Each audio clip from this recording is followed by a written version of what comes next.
Here are 8 ways to increase that wealth and quality of life. Number 1, brothers and sisters, top of the list for a Muslim, getting closer to Allah by implementing what He told you to do and avoiding what He told you to avoid to the best of your ability.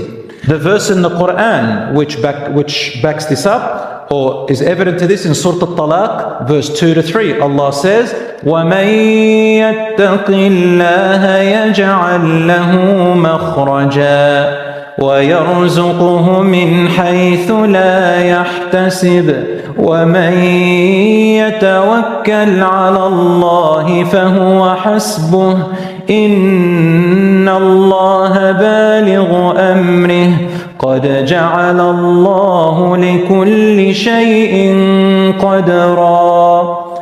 Allah says, and whoever fears Allah, meaning that you try to do what He commanded and stay away from what He avoided, and you get through it even if it's hard, Allah says He will open up doors for you and create an exit from every hardship you go through.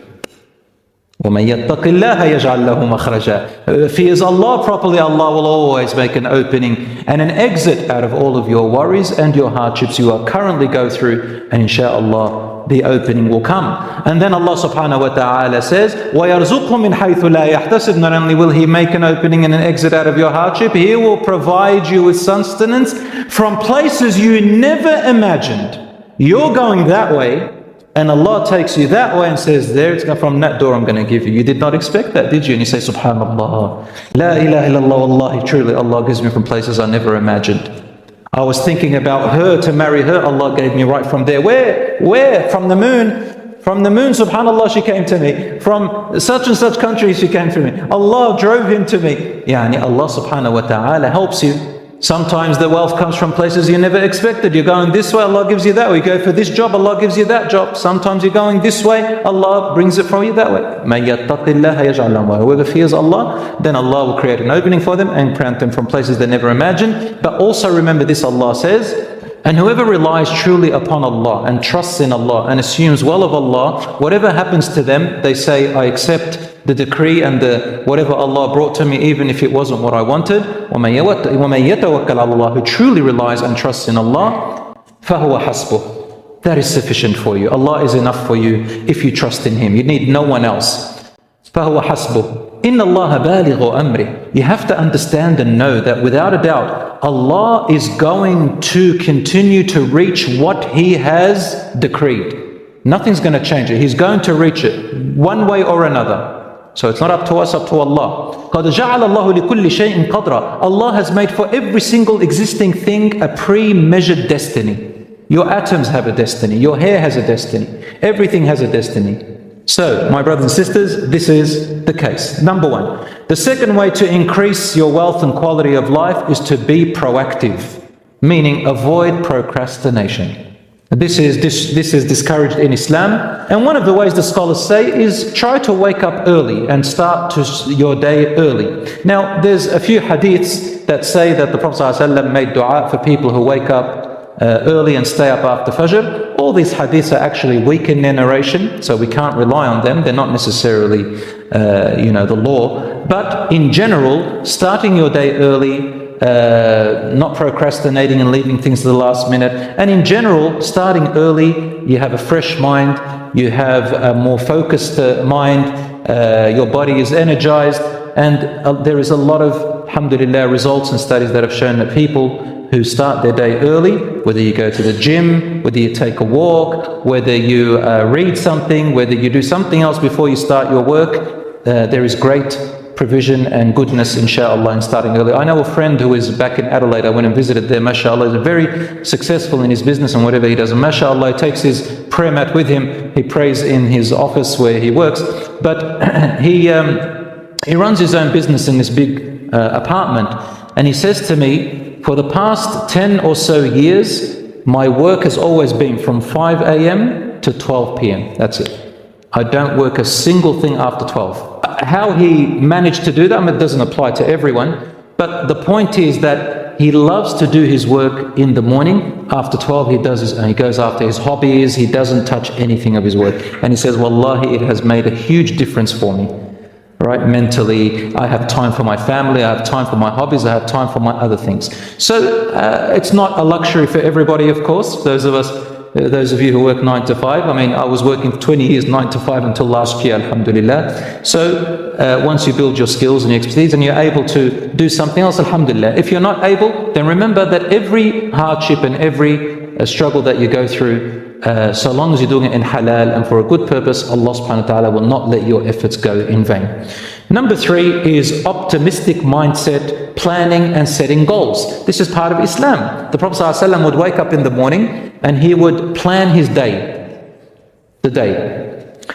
Number 4, trusting in Allah in all matters, big or small, coupled with carrying out the means to it and using your resources that Allah gave you. It's haram in Islam to only rely on Allah and not use the means and resources He gave you. This is called asbab. You have to follow the means. You can't just say, I rely and sit where you are. You have to i'qal wa tawakkal, tie your camel and at the same time rely on Allah. Number 5, consistent repentance and repeating istighfar and zikr. Zikr means words of remembrance. Allah subhanahu wa ta'ala says, وَمَنْ أَعْرَضَ عَنْ ذِكْرِي فَإِنَّ لَهُ مَعِيشَةً ضَنْكًا. Whoever avoids and abandons my remembrance, then they will have a restrictive life. You may have a lot of money, big house, but your life is just always claustrophobic. You have too many problems. You have problems in your family, you have problems with your kids, you have problems within yourself. You're always angry, you're always frustrated, and you have the world really. But if you've abandoned Allah's dhikr and remembrance, so you're not doing it the right way, you're not doing it from your heart, then Allah says you will have a restrictive life, claustrophobic life. And on the day of judgment they will be gathered blind. Those who avoided Allah's dhikr and remembrance. So istighfar and seeking Allah's forgiveness has a way of opening your sustenance. Number 6, connecting family ties and good relationships with your relatives to the best of your ability, those you are able to connect to. Rasul ﷺ said, whoever loves that he be granted more wealth and that his life be prolonged with goodness, then he should keep good relations with his kith and kin. Be good to your parents, be good to your siblings if you can, your uncles and aunts, people your brothers and sisters, of course, within your ability, within your ability. I always say to people, some people, they have toxic family members, unfortunately. It's very hard to create a good relationship with them. You do good to them, they do bad to you. So Islam doesn't tell you have to subject yourself to get yourself stepped on and abused, but of course, look at how far you can get. If you cannot have a totally good relationship, have half a good relationship. If you can't have a half, have a quarter. If you can't have a quarter, have a bit less, a tenth, whatever it is, have, but don't cut it off, completely.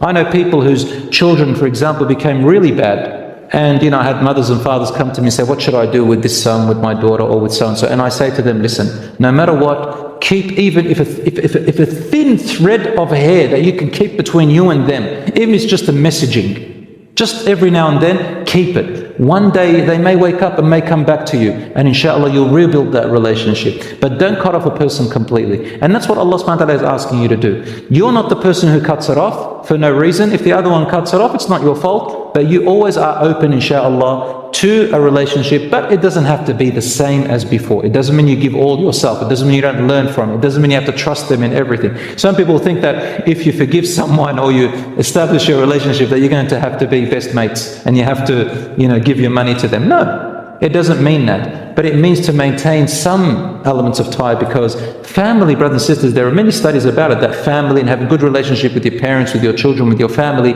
actually gives you a better mental health. And people like that are more focused and they have a much more quality of life, if you can. If you can't do it with your parents, do it with your children, inshallah, and break the cycle. Number 7, gratitude. Gratitude with your tongue and with your actions. How do you show gratitude to Allah subhanahu wa ta'ala? By saying Alhamdulillah, by obeying His commands as much as you can, by giving the zakat for your money, by donating from it, by using it in the right way, by earning it in halal, by not wasting it in haram, by not being an extravagant spender to the point where you can't afford your own things, by putting it in the right places. This is being grateful for your wealth. And number 8, charity. Charity, giving and spending on others, especially your dependents first and then others. That increases your quality of life and your wealth, inshallah.